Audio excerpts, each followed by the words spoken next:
Hi guys, this is Chinu from Aquasound NZ. How are you? I'm here to share with you this beautiful jungle style barb only tank that's got corridors at the bottom.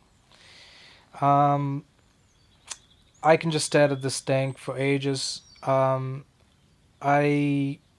was trying out something at that time and I just hit this technique by accident, which is what I want to share with you. I started off with a very heavily fertilized substrate. Um, so you guys can start with something like Osmocote, sheep pellets, blood and bone, and so on. But just make sure that your pH isn't too low and you've buffered the water really well because I had an issue with that. Um, so I went on, capped it with gravel and sand on the sides. And when I did the planting, the first thing I did was introduced um, Bell CO2 or passive Bell CO2, and that's how I started the tank. And I realized very quickly that getting a decent coverage of plants was the way to go, and having a really heavily fertilized substrate goes a long way. It does a lot of heavy lifting in terms of maintenance because plants are growing continuously with this kind of a setup.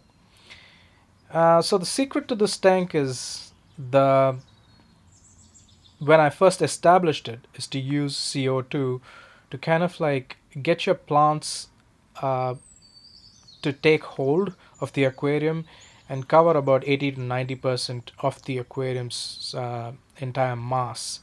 And you will see a side view at some point now. We'll cut into it, but you can see the fish are extremely happy. The filtration that I'm running is a Sunsun H302, and so it's not extremely powerful. It does run Purigin in it.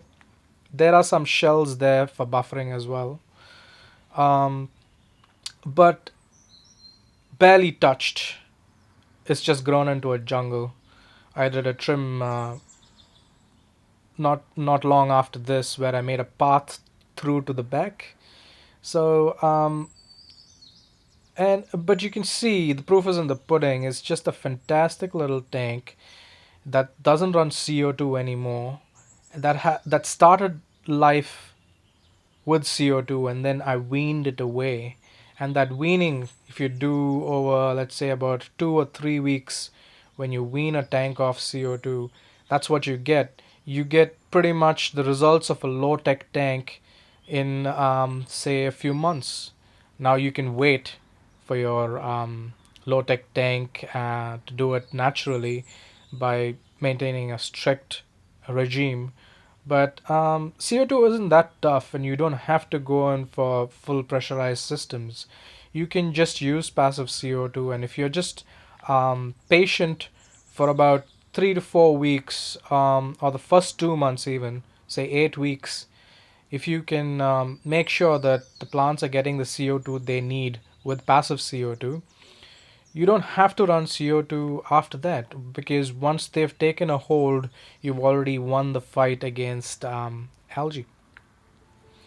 Yeah, just to talk a bit about the plants, there's Sagittaria, dwarf sage, there's stargrass, there's bacopa, there's tiger lotus, there's hygrophila, um, there's Ludwigia, and then there's Marcada at the back as well, with a pop of red. You can see how densely planted it is.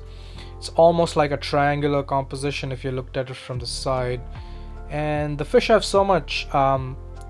They display their best behavior. Eh? Just have a look at that. They're breeding at the back. They're all eating the same food pretty much. They're just eating the sinking pellets that I put in for the bottom feeders, and the barbs have no problem at all.